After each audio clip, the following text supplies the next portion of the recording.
Fala galera, bom dia, boa tarde, boa noite, boa madrugada. Meu nome é Sidney Martins, sou professor de língua portuguesa aqui do LAC Concursos, o maior site de videoaulas do Brasil, quiçá das Américas. É com imenso prazer que hoje nós vamos estudar tipos de sujeito. Agora, qual é a importância disso? Vamos lá. Aqui é o primeiro pontapé para a gente entender a concordância verbal, que é um assunto puxado no final das contas. Agora, como o avaliador tenta derrubar o candidato em relação à concordância verbal? Simplesmente colocando uma frase muito grande e testando aquilo que você aprendeu na escola. Porque na escola você aprendeu que a concordância verbal é a relação entre o verbo e o sujeito. Então, com isso, o avaliador espertamente coloca uma frase muito grande, várias palavras no plural e deixa o verbo como? No plural. Para piorar, como esse avaliador é muito esperto, ele vai colocar uma frase que faça sentido. Então você vai entender o conceito da frase, você vai ver tudo no plural, então obviamente não tem erro. É assim que você vai pensar. Só que na verdade o verbo não concorda com o sujeito todo, ele concorda apenas com o núcleo do sujeito. E quem sempre vai ser o núcleo do sujeito? O substantivo sem preposição. Então eu posso ter ali várias palavras no plural. Se o núcleo estiver no singular, o verbo tem que ficar como? No singular. E é assim que funciona. Então essa é a primeira premissa. Agora, para que eu possa entender bem a concordância verbal, então eu tenho que entender os tipos de sujeito. E eu só tenho 3 tipos de sujeito, na verdade. O sujeito determinado, o indeterminado e a famosa oração sem sujeito ou sujeito inexistente. Mas, Sidney, eu lembro que na escola eu estudei uma porrada, um montão. E aí? Como é que fica? Na verdade, você só estudou 3, o determinado, o indeterminado e a oração sem sujeito. Só que eles se ramificam e é isso que faz parecer ter muita coisa. Agora, se você entender o conceito de cada um, aí vai ficar muito mais fácil. E na prova, o cara pode cobrar só a relação da concordância verbal, mas ele pode pedir a identificação de um sujeito também. Então, não tem para onde fugir. A gente tem que estudar isso daqui sim. Então, acompanha aqui comigo para a gente começar de cara a estudar os tipos de sujeito. Então, o primeiro sujeito que a gente vai estudar aqui é o sujeito determinado. O que define um sujeito determinado? É aquele que eu consigo determinar, ou seja, eu consigo identificar. Ele pode ser explícito ou implícito na frase. Explícito porque eu vou visualizar, eu vou ver. Implícito porque eu não vou visualizar, mas ainda assim eu consigo identificar. Agora, este sujeito determinado, ele é ramificado em 3 situações. Eu posso ter aquilo que eu chamo de sujeito simples, eu posso ter aquilo que eu chamo de sujeito composto, ou então aquilo que eu chamo de sujeito desinicial. Só que agora eu já faço um adendo em relação a esse sujeito desinicial. Ele não aparece na NGB. O que é a NGB? A NGB é a nomenclatura gramatical brasileira. É um documento que serve de parâmetro para o ensino da língua. Agora, o simples e o composto, eles lá estão presentes. Agora, eu vou ignorar esse cara nas provas? Não, eu não posso ignorar esse cara nas provas, por 2 motivos. Primeiro, que ele aparece na tradição escolar. Sua professora te ensinou isso na escola. Segundo, ele também aparece na tradição das provas. Então, você vai encontrar esse cara nas provas. Então, não tem como eu ignorar. Ah, não tem na NGB, não vou estudar sujeito desinicial. Caramba, claro que vai. Tem gramáticas importantíssimas. O Celso Cunha, por exemplo, coloca lá grandão, sujeito oculto. Ele nem coloca desinicial, ele coloca oculto. E este termo você aprendeu na escola. Porque, vamos lá, pensa comigo. Quando eu digo para você ou para uma criança de 8 anos que o sujeito simples possui apenas um núcleo, você e a criança de 8 anos também entendem. Então, a criança de 8 anos vai entender da mesma forma que você. Ela não vai ter problema para entender isso. Agora, se eu disser para uma criança de 8 anos que o sujeito composto possui 2 ou mais núcleos, ela vai entender da mesma forma que você. Agora, se eu chegar para ela com uma frase que não tenha um sujeito explícito, ela não vai visualizar. Nesse momento, ela já vai estranhar. E aí, imagina se eu chegar para ela e falar assim, meu filho, aí não tem um sujeito explícito. Beleza. Mas você vai conseguir depreender pelo contexto ou pela desinência verbal. Caraca! aí essa criança vai te odiar pelo resto da vida. Então, qual foi a melhor criação pedagógica? Ó, hoje eu trouxe um garrafão de água, ó. Qual é a melhor criação pedagógica que a tia criou lá na escola? Foi o sujeito oculto. Ela chamou de sujeito oculto. E agora você vai relembrar porque você teve a mesma reação. Quando a tia mostrou e disse que era um sujeito oculto, a criança, no caso você, eu, todos nós, fizemos assim: ah, tia, agora eu entendi. Ele tá ali, né? Eu só não tô vendo. É igual ao meu amiguinho oculto. E eis que surgiu o sujeito oculto, que em prova pode ser chamado de sujeito oculto, desinencial ou elíptico. Inclusive, excelente nome para dar para o filho, né? Elíptico, elíptico, vem aqui. Agora, sem sacanagem. Eu, particularmente, prefiro chamar de sujeito desinencial, porque a gente depreende pela desinência número pessoal. Mas chamar de oculto não tem o menor problema, é a mesma coisa. Agora, vamos lá. Vamos por partes. Primeiro, sujeito simples. Olha esta frase aqui. Um galo sozinho não tece uma manhã. Quem é o sujeito, turma? Diz para mim. Se você disse apenas um galo, você errou. Porque o sujeito todo aqui é um galo sozinho. Como é que eu descubro quem é o sujeito? Muito simples. Eu acho o verbo e pergunto a ele quem é o sujeito. Este é o procedimento. Eu sempre tenho que achar o verbo e perguntar ao verbo quem é o sujeito. E não de outra forma. Aí você vai reparar que aqui tem uma palavra negativa acoplada ao verbo. Quando isso acontecer, esta palavra negativa ela entra na pergunta. Então aqui, ó, quem ou que não tece amanhã? Aí a resposta, um galo sozinho. Tudo isso é o meu sujeito. Agora, quem é o núcleo do sujeito? O substantivo sem preposição. No caso aqui, ó, a palavra galo. E quem é que de fato vai concordar com o verbo? O núcleo do sujeito. Como o núcleo aqui se apresenta no singular, como é que vai ficar o verbo? No singular. Então, por isso, um galo sozinho não tece uma manhã. Pois quem é que não tece? O galo. Agora, olha a próxima.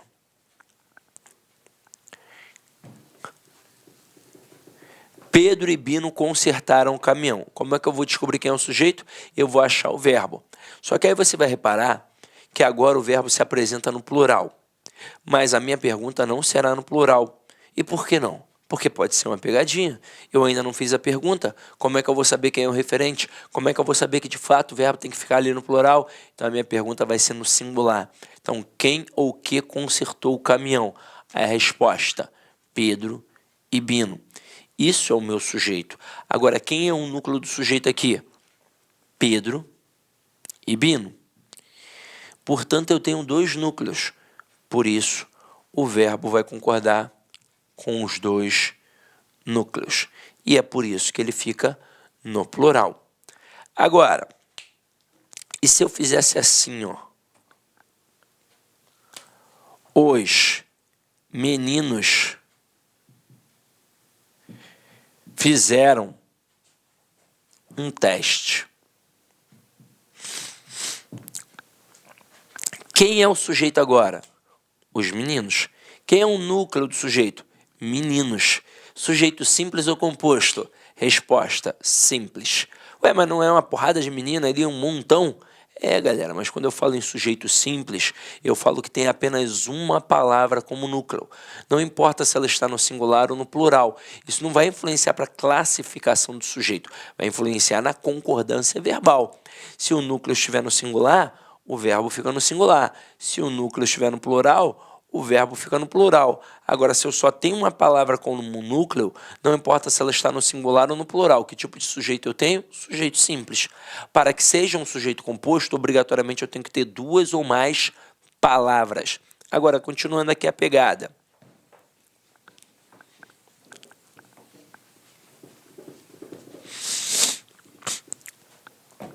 Próxima construção aqui. É nesta sala retirada e escura que vamos introduzir o leitor. Hoje eu estou muito poético. A primeira aqui, ó, Um Galo Sozinho Não Tece Amanhã, do João Cabral de Melo Neto. Muito parecida com aquela Uma Andorinha Só Não Faz Verão, né? Ou seja, um galo sozinho não é capaz de fazer uma manhã. É preciso ter ali a galinha, o periquito, o pato e por aí vai. Agora, essa aqui é do Machado de Assis. É nesta sala retirada e escura que vamos introduzir o leitor. E eu quero que você me diga o seguinte: quem é que vai introduzir o leitor? Nós. Então observem, eu não estava vendo o núcleo do sujeito, mas eu consegui identificar. E consegui identificar através de quê? Da desinência número pessoal. Por isso que eu particularmente gosto de chamar de sujeito desinencial, mas não há o menor problema ao chamar de sujeito oculto ou sujeito elíptico. Até aí tudo bem? Então vamos lá. Agora, a gente pega o sujeito indeterminado. E o sujeito indeterminado é um barato, porque você começa a ver funcionalidade na sua vida. Às vezes a gente pensa assim, mas eu estou estudando língua portuguesa só para fazer uma prova. Isso daí não usa em nada na minha vida. Pior que usa. O que é o sujeito indeterminado? A gente sabe que alguém pratica uma ação, mas não consegue identificar ou não quer identificar. Então aqui, é aquele que, embora existindo, não se pode determinar nem pelo contexto, nem pela terminação do verbo. Na língua portuguesa há 3 maneiras diferentes de determinar o sujeito de uma oração. Só que aí, olha aqui, exatamente como diz na gramática, não se pode determinar. Mas não é que não se possa, eu vou além.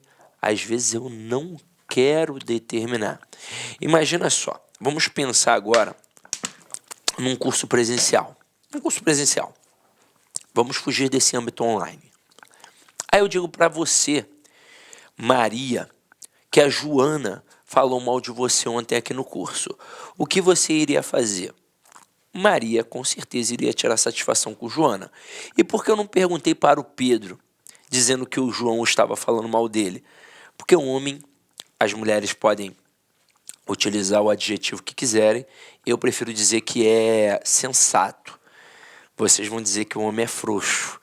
Mas se eu perguntasse, se eu dissesse assim para o Pedro, aí Pedro, o João falou muito mal de você aqui ontem no curso. Primeira coisa que o Pedro iria fazer é olhar para o tamanho de João. Se João fosse magrinho, esmirradinho, fraquinho, aí o Pedro talvez tirasse satisfação. Detalhe, na disciplina, na humildade, ia chegar para ele e ia falar assim, poxa João, fiquei sabendo de um negócio chato aí, vinha testar a veracidade. Aí, se o João encrespasse para cima do Pedro, talvez tivesse uma briga. Mas se o João negasse o tempo todo, desmentisse, falasse que é isso, rapaz, é intriga da oposição, no final das contas, os dois iam acabar mais amigos tomando uma cerveja no boteco. Agora, mulher não. Mulher não dá mole, não. Mulher não é frouxa, não. Mulher não é medrosa, não. Se eu falasse para a Maria que a Joana estava falando mal dela, podia ser até a Graciane Barbosa que ela ia tirar satisfação. E detalhe, não é na disciplina, não é na humildade. Ia chegar e ia falar, ei, minha filha, que história é essa que tu tá falando mal de mim? Tu tá maluco? Eu dou na tua cara. Detalhe, Joana ia dar mole para Maria? Não, porque a mulher já nasce preparada. Aí a Joana ia falar assim, que isso, minha filha? Tu tá maluca? Eu é que dou na tua cara. Aí, em algum momento, a Joana ia falar assim para Maria, quem foi que te disse isso? Aí a Maria falava lá, foi o Sidney. E aí, ferrou. Se arrumar problema com uma mulher já é algo perigoso, imagina com 2. Aí o que eu iria fazer, Maria, para me livrar deste problema? Eu utilizaria o verbo na terceira pessoa do plural. Eu chegaria para você e diria assim, aí Maria, bem falaram mal de você ontem aqui no curso. Aí conhecendo você um pouco mais agora como eu conheço, você ia fazer assim, quem foi? Me diz que eu vou matar. Eu falei, calma Maria, pelo amor de Deus, eu só ouvi, eu estava ali no bebedouro, eu nem vi quem foi, só sei que falaram.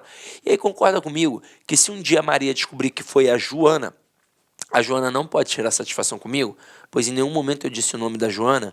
Detalhe, concorda comigo que pode ter sido sim, de fato, só a Joana, mas que pode ter sido todo mundo da sala? Claro que pode, porque o sujeito é indeterminado, não tem como quantificar. Então, nesta frase aqui, falaram mal do governo. Eu sei que alguém falou, mas quem foi que falou? Eu não sei. Então, sujeito indeterminado. Aí tem aluno que fala assim para mim, mas peraí, Sidney, eu confundo o indeterminado com o oculto. Aí eu pergunto, por quê? Aí ele fala, porque da mesma forma que eu identifiquei o nós, lá na outra frase, nós vamos introduzir o leitor, eu identifiquei aqui o eles. Eles falaram mal do governo. Beleza. Mas eu te pergunto, eles quem? O Guinho e o Zezinho ou a torcida toda do Flamengo? Eu não sei. Não tem como determinar. Agora, quando eu digo que identifiquei aqui o nós, pelo menos um camarada está identificado. Quem? Eu. Então, por isso ali é determinado. E no eles, ó, é indeterminado. Então, grava isso. Quando o verbo estiver na terceira pessoa do plural, sem o referente, falaram, cantaram, disseram, cantam, dizem e por aí vai, o sujeito será sempre indeterminado. Eu sei que alguém pratica a ação, mas eu não consigo identificar. Agora, outra coisa seria se o cara colocasse assim, ó, eles falaram mal do governo. Neste momento, teria o referente. E se tem o referente, eu tenho o quê? Eu tenho o sujeito. Então, o referente seria o termo eles, uma palavra só. Então, o sujeito seria o quê? Simples. Agora, olha a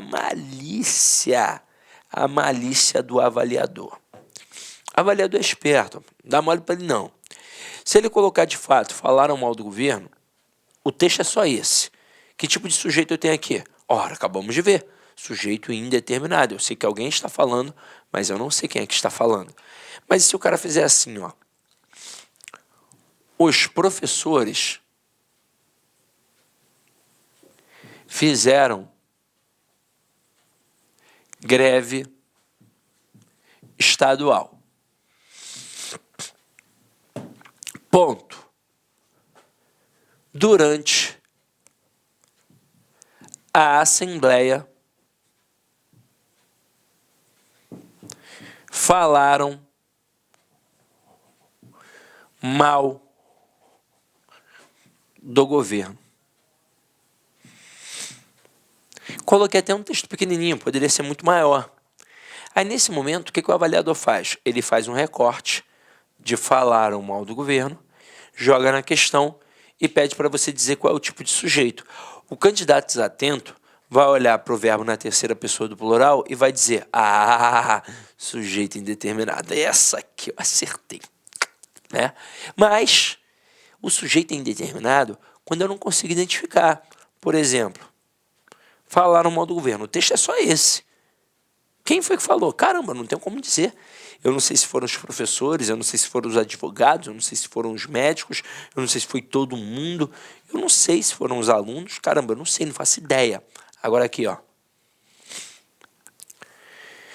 Quem de fato falou mal do governo nesse texto? Os professores. Então, neste período, eu não tenho referente, mas no contexto eu tenho referente.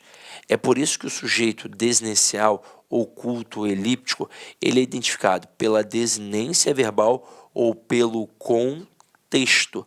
Então, numa prova de concurso público, facilmente chamariam esse sujeito aqui, ó, de sujeito oculto. Facilmente. Então, entender a pegada? Verbo está na terceira pessoa do plural, sem o referente, eu não sei de jeito nenhum quem foi que fez aquilo. Aí sim, sujeito indeterminado. Mas se de alguma forma, pelo contexto, eu consigo identificar, aí eu tenho um sujeito o quê? Oculto, desinicial ou elíptico. Show de bola? Então vamos lá, vamos para a próxima. A próxima, oh meu Deus do céu, é um ranger de dentes. Eu até falo para os meus alunos que até aqui, ó, que a gente viu, é de Deus. Daqui em diante não é mais de Deus, não. O negócio fica feio, hein? Então vamos lá, ó. Vou até beber uma água. Beba sua água aí também. Aliás, eu vou falar um negócio interessante que eu ainda não falei nessas gravações. A água deixa a gente inteligente. É sério. Você que estuda para concurso, já deve ter pensado assim, ai meu Deus do céu, é olho grande, é encardido. Tô ali vendo novela, tô muito bem. Pego um livro para estudar, dá uma sensação de sono, dá uma dor de cabeça do caramba. Que diabo é isso? No final das contas, o motivo é um só. E você pode começar a testar a partir de hoje. Teu cérebro está desidratado. É falta de água. Se você começar a beber bastante água, você não vai ter mais essa sensação de sonolência, nem essa dor de cabeça. Então, no final das contas, você vai ficar mais inteligente. Essa é a pegada. Por isso que eu bebo água aqui o tempo todo, não mentindo. Então, é porque o ar-condicionado seca o ambiente, eu tenho que beber água o tempo todo, senão eu não vou conseguir falar. Vou ficar igual o Jim Carrey naquele filme de... Como é que é? Eu mesmo e Irene, que ele fica assim, ó, que ele tava dando um remédio. Então, mas deixa isso pra lá que eu tô de bobeira aqui agora. Vem aqui comigo, ó. Agora o bicho vai pegar, hein? A jeripoca vai piar. Se liga só, quando eu tenho o verbo na terceira pessoa do singular acompanhado do pronome ser, eu posso ter um sujeito indeterminado. Então aqui, ó, precisa-se de empregadas. Quem é que precisa? Não sei, mas que alguém precisa, precisa. Pode ser numa empresa, pode ser numa casa, beleza, mas eu não sei quem é que está precisando. Então, por isso, sujeito indeterminado. Mas aí vem o avaliador e taca assim, ó. Vende-se casa. Aí você vai pensar, ué, que alguém vende eu sei, mas quem é que está vendendo? Eu não sei. Então, sujeito indeterminado. E aqui, ó, não é. Agora, a própria gramática, ela faz um adendo em relação a esse aspecto. Quando o aluno está muito ligado, ele consegue perceber. Ela diz o seguinte, que o verbo, na terceira pessoa do singular, acompanhado do pronome ser, ele pode sim caracterizar um sujeito indeterminado, mas que você tem que ter cuidado para ver se ali não tem um sujeito determinado.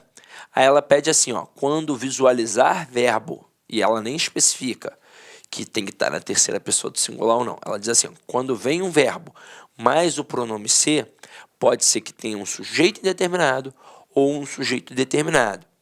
E esse sujeito determinado vai ser um sujeito paciente, vai ser uma voz passiva sintética. Então, o que ela pede para você fazer? Ela pede para você pegar essa estrutura e transformar numa voz passiva analítica. Ai, meu Deus do céu.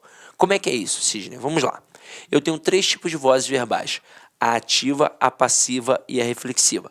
Teoricamente, a ativa é aquela na qual o sujeito pratica a ação. Teoricamente, a passiva é aquela na qual o sujeito sofre a ação. E, teoricamente, a reflexiva é aquela na qual o sujeito pratica e sofre a ação em si mesmo. Agora, quando a gente pega essa passiva, ela é mega importante, porque ela tem uma divisão primária. Eu tenho a voz passiva sintética e eu tenho a voz passiva analítica. A voz passiva sintética, como diz o próprio nome, ela é menor. Ela é apenas composta de verbo mais pronome ser. E a voz passiva analítica, ela é maior. Ela é composta de uma locução verbal. E aí, nessa locução verbal, eu vou ter um verbo principal e um verbo auxiliar. O verbo principal sempre no particípio, com aquela terminação em ado e ido. E esse verbo auxiliar? Esse verbo auxiliar, ele até pode ser o verbo ficar, ele pode ser o verbo estar, mas cá entre nós, em provas, ele vem como o verbo ser. Pronto, e acabou. É assim que funciona. Agora, o que o cara quer que você faça? Então, ele quer que você pegue essa estrutura pronominal e transforme numa locução verbal. Vocês vão ver que na primeira sentença vai ser impossível e na segunda já vai ser possível. Então, ali em cima, precisa-se de empregadas. Tenta jogar para a voz passiva analítica. De empregadas são precisadas. Não pode, por 2 motivos. Primeiro, que eu mudo completamente o sentido.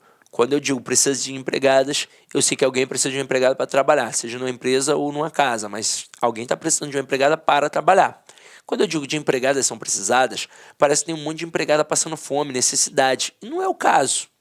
E agora, segundo e principal motivo, eu jamais posso ter um núcleo de sujeito preposicionado. Agora aqui, vende-se casa. A casa é vendida. Ou casa é vendida, tanto faz. E na prova, o avaliador nem faz isso aqui não. Na prova ele é mais traiçoeiro. Ele coloca assim, ó, vende-se casas. E ele nem te pergunta se ali é voz ativa, passiva, reflexiva, nem nada. Ele pergunta se a frase está certa, o que é pior. Porque é exatamente assim que você visualiza no dia a dia. Seu Joaquim tem um terreno com 3 casas. Ele vai colocar o quê? Vender-se casas. Porque ele vai se indeterminar enquanto vendedor porque ele não está colocando o nome dele ali, ó, seu Joaquim vem 3 casas, e ele vai colocar casas no plural para mostrar que tem mais de uma casa. Qual é o intuito? Chamar a atenção. Aí tem mais de uma casa, estou procurando a casa para mim e para o meu filho também, vamos morar juntos, eu moro na casa de baixo, ele mora na casa de cima, eu moro na casa de um lado, ele mora na casa do outro, então gostei, vou entrar. Mas, na verdade, seu Joaquim fez isso porque ele não estudou a gramática. Pois aqui dá ou não dá para colocar casas são vendidas? Claro que dá. E aí, nesse momento em que eu coloco casas são vendidas, quem é o sujeito? Casas. Então, se eu conseguir passar para uma voz passiva analítica, significa que aquela estrutura que eu estou avaliando é uma voz passiva sintática. E pronto, acabou. Então, aqui, casas vai ser sujeito também. E qual é a principal regra de concordância verbal? O verbo concorda com o núcleo do sujeito. Então, aqui o certo vai ser, ó, vendem-se casas. Casas são vendidas. Até aí, tudo bem? Agora, qual é o problema? Tem gente que sempre fez certo, e se você sempre fez certo e nunca deu errado, não mexa em time que está ganhando. Agora, se você nunca fez certo, e pior, se você sempre fez certo, mas lá na hora ficar embananado, porque nem sempre vai ser fácil assim. Às vezes o cara vai meter ali uma inversão, uma frase muito grande, você vai ter um certo desconforto para poder passar da voz passiva sintética para a voz passiva analítica. Aí você vai se apegar a quem, no final das contas? A transitividade do verbo. E é por isso que eu vou te ensinar um quadrinho aqui agora muito maneiro. Se liga só.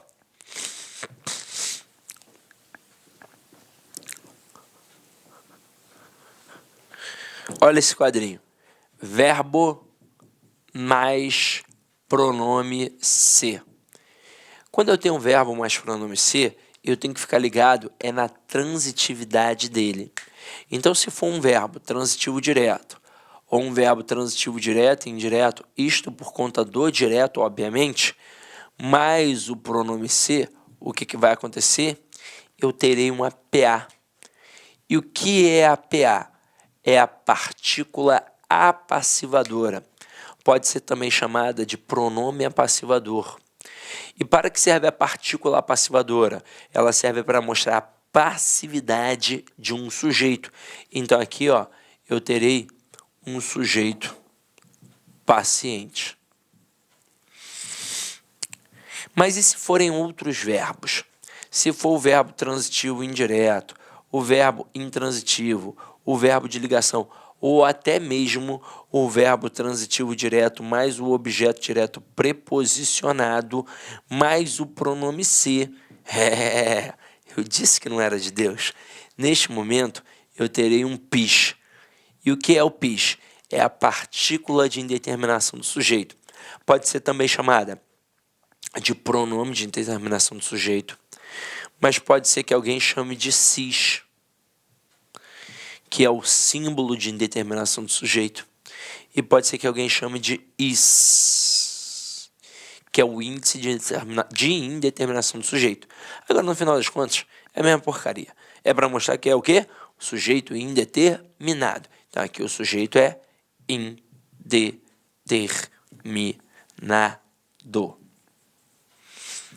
Agora, olha a importância deste processo. Porque às vezes a gente não entende a real importância. Primeiro, em relação às funções do ser. Quando você tem muito tempo e faz um módulo muito grande de língua portuguesa, o completo do completo do completo, você estuda as funções do ser todas. Mas aí quando você vai para a prova, você percebe que só cai o quê? PA e PIS. Aí você fica com aquela sensação horrorosa, né? Ai meu Deus, perdi tempo, podia ter estudado só PA e PIS. E quando é que cai PA e PIS? Com estes verbos aqui. Pronto, acabou, já facilitou a tua vida. Agora, olha só que coisa interessante. Se eu tenho PA, eu tenho sujeito paciente. São estruturas correlacionadas, é um par. Então, se tem sujeito paciente, tem PA. Se tem PA, tem sujeito paciente. Pronto, e acabou. Agora, se tem PIS, o sujeito é indeterminado. Então, já auxiliou na identificação do sujeito. E agora, o principal para nós. concordância. Se eu tenho um sujeito paciente, significa que esse sujeito é determinado. E aí a relação de concordância verbal vai ser efetuada com ele. Então, se o núcleo do sujeito paciente estiver no singular, o verbo vai ficar no singular. Se o núcleo do sujeito paciente estiver no plural, o verbo vai ficar no plural. Agora, e se o sujeito for indeterminado? Aí o verbo fica na terceira pessoa do singular. Então, quando você lê lá na gramática que o verbo na terceira pessoa do singular caracteriza um sujeito indeterminado, não é qualquer verbo não, hein? São estes verbos, tá? Agora, vou colocar aqui uns exemplos interessantes para que vocês possam entender um pouco melhor ainda isso, ó.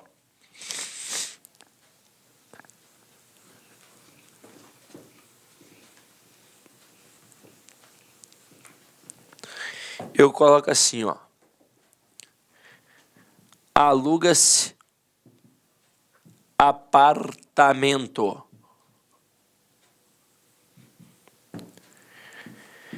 Vive-se bem com Deus. Comeu-se o bolo e comeu-se do bolo. Olha como é que é fácil. É olhar a transitividade do verbo. Aluga-se apartamento. Olha para o verbo aqui. Quem aluga, aluga alguma coisa. Então, verbo transitivo direto. Verbo transitivo direto mais pronome ser, o que eu tenho? Partícula A passivadora. E se tem partícula passivadora é porque tem sujeito paciente. Agora, e se eu colocasse ali apartamentos? Como é que ficaria agora? Alugam-se apartamentos. Tanto que dá para dizer apartamentos são alugados. Detalhe, a troca de um por outro não faz a menor diferença para a construção gramatical e também para a semântica. Então, se eu colocar assim, ó, aluga-se apartamento na Avenida Copacabana. Na Avenida Nossa Senhora de Copacabana, na Avenida Copacabana. Ó, aluga-se apartamento na Avenida Nossa Senhora de Copacabana. Tá certo. E se eu colocar alugam-se apartamentos? Também tá certo. Mas vamos lá. Vamos supor que eu tenha vários apartamentos para alugar. E eu colocar assim, ó, alugam-se apartamentos na Avenida Nossa Senhora de Copacabana. E propuser ali uma reescritura. Se eu colocar assim, ó, apartamentos são alugados na Avenida Nossa Senhora de Copacabana. Tá certo ou errado essa reescritura? Tá certo. Tanto faz dizer apartamentos são alugados ou então alugam-se apartamentos. Não é a menor diferença. Eu continuo tendo uma voz passiva e eu continuo dizendo a mesma coisa. Então, tanto faz a troca da passiva sintética pela passiva analítica e vice-versa, da passiva analítica pela passiva sintética, tá? Agora aqui, ó, vive-se bem com Deus. Olha o verbo, quem vive simplesmente vive, é um verbo intransitivo. E pelo quadrinho que a gente tem, verbo intransitivo mais pronome seu tem o quê? Pis. Então agora o sujeito é indeterminado. Isso significa que quem aparece aqui depois não é o quê? Não é sujeito, mas eu tenho que classificar. E olha só como é que vai ser fácil, de acordo com aquela aula que a gente viu em transitividade verbal. Olha como é que é fácil. Verbo não é intransitivo. Elemento relacionado a verbo intransitivo vai ser o quê? Adjunto adverbial. Então aqui, ó, bem não é o modo como ele vive? Então adjunto adverbial de modo. Com Deus, não é com quem ele vive? Então adjunto adverbial de companhia.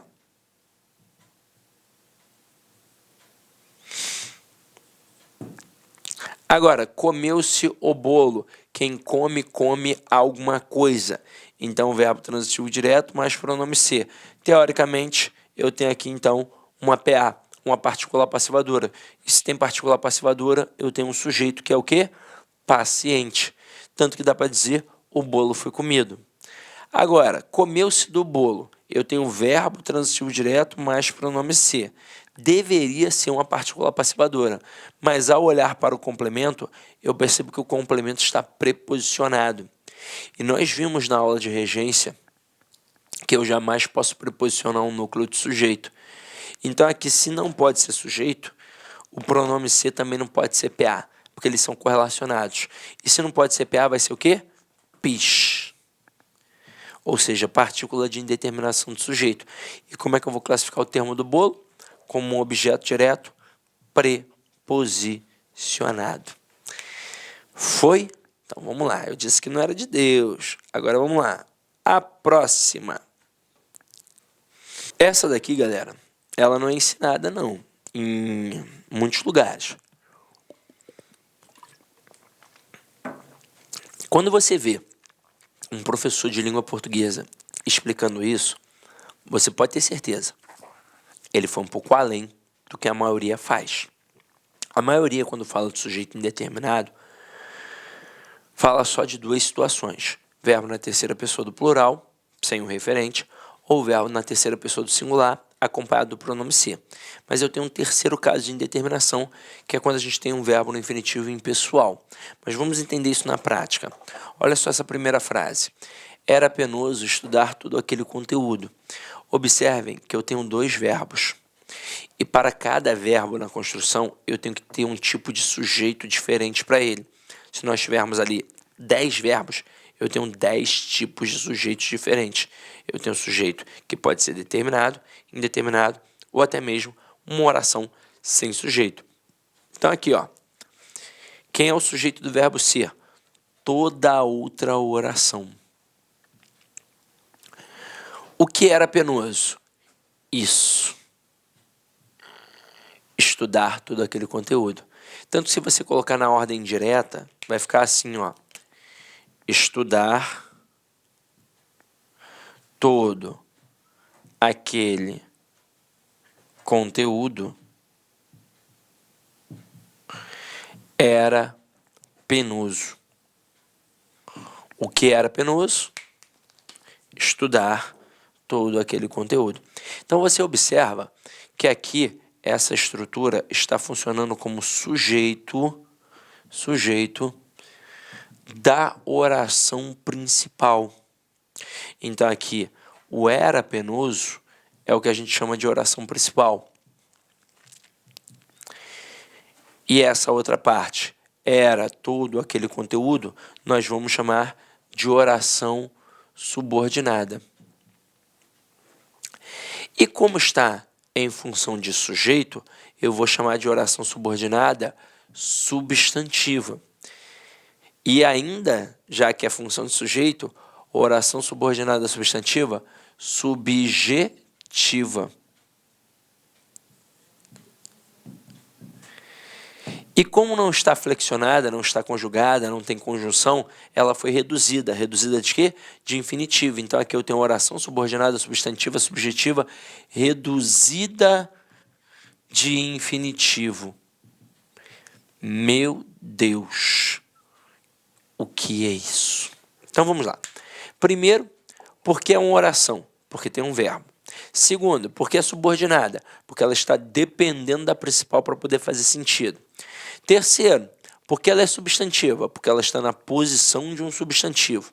Quarto, porque ela é subjetiva, porque ela está funcionando como sujeito. E no latim a palavra subjectus significava sujeito. Tanto que na hora que você vai estudar direito, você estuda o direito subjetivo, que é o direito do indivíduo, direito, né, do sujeito. E por que reduzida de infinitivo? Ela é reduzida porque ela não foi desenvolvida, não foi conjugada, não tem conjunção. E por que infinitivo? Ora, porque o verbo está no infinitivo. Se fosse um verbo no gerúndio, seria reduzida de gerúndio. Se fosse um verbo no particípio, seria reduzida de particípio. Aqui, no caso, é reduzida de infinitivo. E aí, nesse momento, eu quero que você repare que este verbo aqui ainda não foi avaliado. E agora a gente vai avaliar. Quem é o sujeito do verbo estudar? Qualquer pessoa. Quem é que pode estudar todo aquele conteúdo? Qualquer um. Então é indefinido, indeterminado. Eu não sei quem é que vai estudar. Na verdade, qualquer pessoa pode estudar. Então, quando isso acontece, quando o verbo no infinitivo encabeça aqui esta oração, ele tem como sujeito o sujeito indeterminado. A mesma coisa acontece na outra construção, ó. É triste assistir a estas cenas tão trágicas. Vamos lá, galera. Mais uma vez, 2 verbos. O que é triste? Tudo isso aqui, ó. Assistir a estas cenas tão trágicas. Tudo isso aqui, tudo isso, tudo isso, tudo isso. Então, significa que é triste é a oração principal. E assistir a estas cenas tão trágicas é a minha oração subordinada, substantiva, subjetiva, reduzida de infinitivo. E quem é o sujeito do verbo assistir? Qualquer um. Então é o quê? Indeterminado. Isso faz, por exemplo,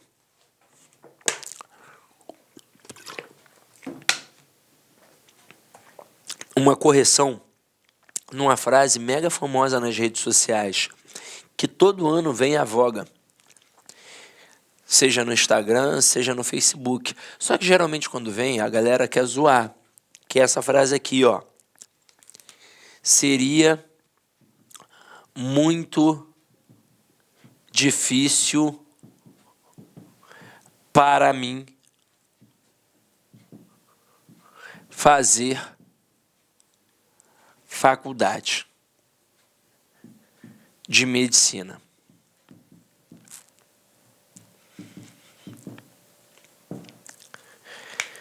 Vamos lá.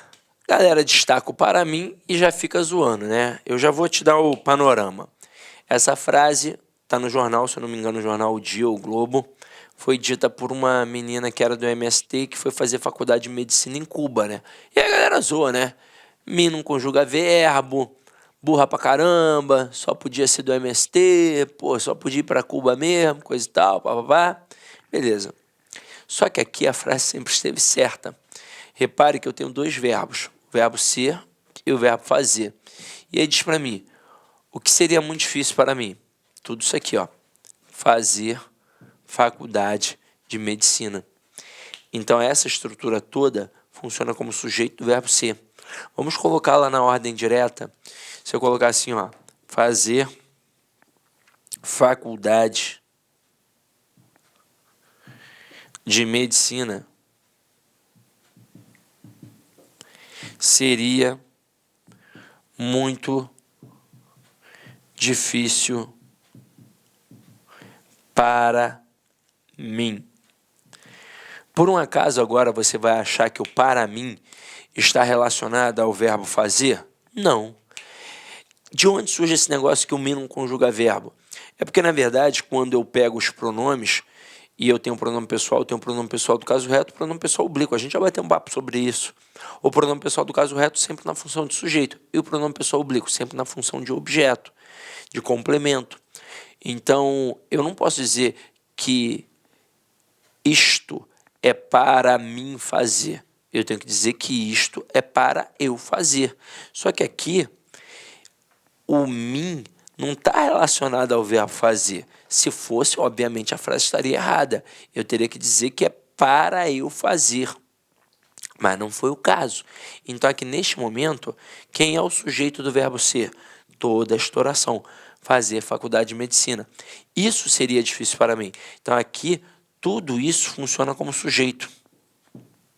Tanto que, para o verbo fazer aqui, quem é o sujeito? O sujeito é indeterminado.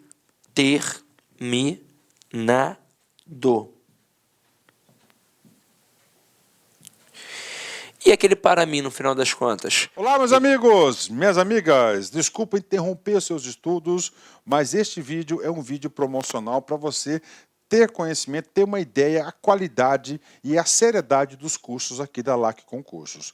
Nós aqui da LAC Concursos somos um site super especializado em concursos de carreiras bancárias.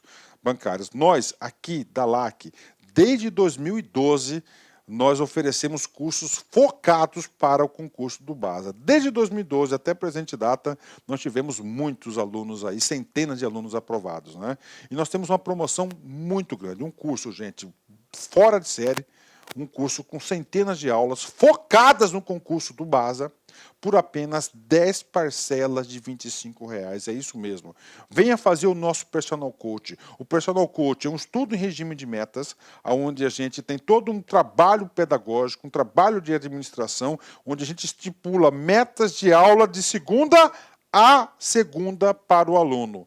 De forma que, se o aluno conseguir, tá certo, cumprir essa meta aí, tenho certeza que ele ficará competitivo. Bacana? Então vem estudar conosco aqui na Lá Concurso, tem um link aqui para você fazer a sua matrícula. Um forte abraço, fique com Deus, até a próxima, se Deus quiser. Tchau, tchau. Clique lá.